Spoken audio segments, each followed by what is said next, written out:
Kwame MCkoy lashes out at Burke and Slowe. In his recent press conference, he condemns deceptive politics division and calls for immediate action to put a stop to the deception by notorious individuals. Here is what he had to say. Actuated by a cadre of habitual detractors of the People's Progressive Party Civic. These detractors are bereft of integrity and vision and seek only to derail the transformative progress Guyanese are experiencing today. Among these detractors are Rickford Burke, a notorious agitator and a wanted man, and Slowe, who is currently under investigation under the Sexual Offences Act of Guyana following a complaint by a female. Both individuals recently appeared on a Grenadian talk show, eagerly spreading their venomous propaganda with reckless disregard for the truth, aiming to stoke the flames of division within our society once again. These detractors, evidently intoxicated by their own venom, are entrenched in the most insidious forms of political deceit, exploiting historical grievances and weaponizing them for personal and political gain. My intervention during the program was a deliberate move to make it resoundingly clear to Burke, Slowe, and their cohort that this PPP civic government, along with their resilient people of Guyana, will not bow to their baseless tactics nor be silenced by the cacophony of those who offer nothing but chaos and destruction. Their rhetoric is not that of legitimate dissent, but a brazen assault on public order designed to manipulate and frighten the very people they pretend to represent. Rickford Burke, with his long history of inciting racial hatred and engaging in seditious conduct, stands accused of multiple serious offenses under the Guyana law. His actions are not just a series of criminal missteps. They represent a sustained effort to undermine the government, sow discord among the population, and orchestrate criminal activities as part of an extortion scheme.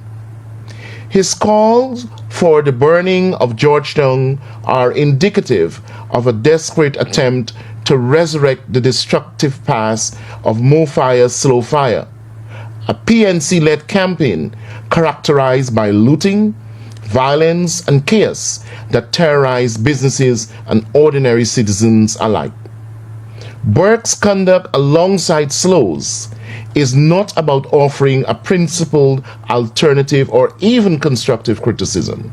Rather, it represents a calculated effort to destabilize Guyana's hard-won progress against rigged elections, failed economic policies, and social injustices.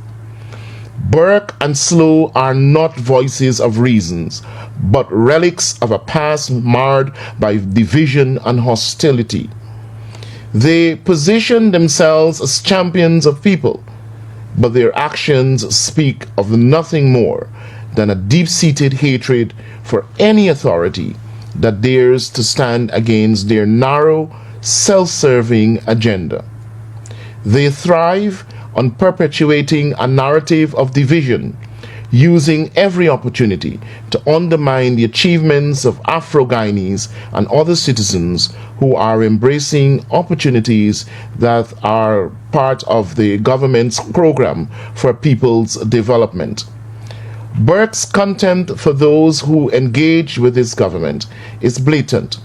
Recently, he called for the boycott of Afro-Guyanese owned businesses in Brooklyn, New York, simply because those business owners exercise their constitutional right to engage with President Dr. Mohammed Irfan Ali during his visit to the United States.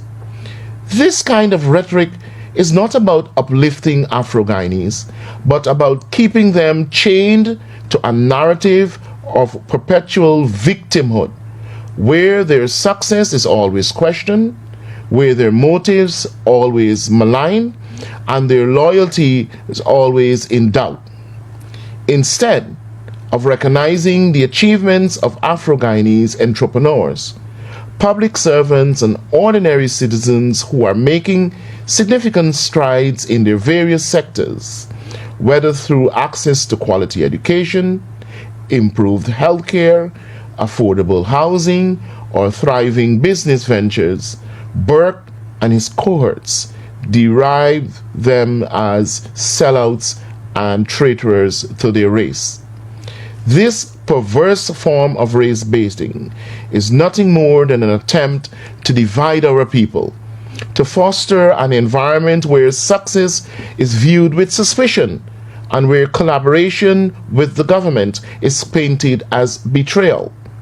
It is a cynical ploy to maintain control over a narrative that tells young Afro-Guyanese that their aspirations are not their own, that their achievements are not illegitimate, and that their loyalty must be measured by their adherence to a toxic ideology. The truth is that the People's Progressive Party civic government has opened the doors to unprecedented opportunities for all Guyanese, irrespective of race or background. Afro-Guyanese, like their fellow citizens, are benefiting from a robust economy, increased access to home ownership, expanded healthcare services, enhanced educational opportunities through scholarships, and significant investments in infrastructure that are transforming communities across our country. This progress is not the preserve of one group, but a national success story that reflects the inclusive and forward-thinking policies of this administration. The vision for Guyana by Burke and others is for our nation to be one marred in conflict, where progress is held hostage by a few self-anointed gatekeepers who profit from division and despair. This government will, however, not be cowed by those who peddle lies and prey on historical grievances.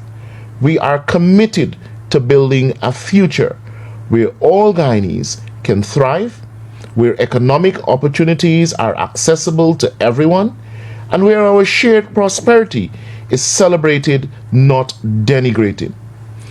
To the detractors who traffic in deceit and discord, we send a clear message: your lies will not prevail. The people of Guyana are not your pawns, and our nation will not be held captive by your politics of fear and division. We will continue to march forward, unbowed and united, determined to build a future that honors the contributions of every citizen and rejects the poisonous narratives that seek to divide us.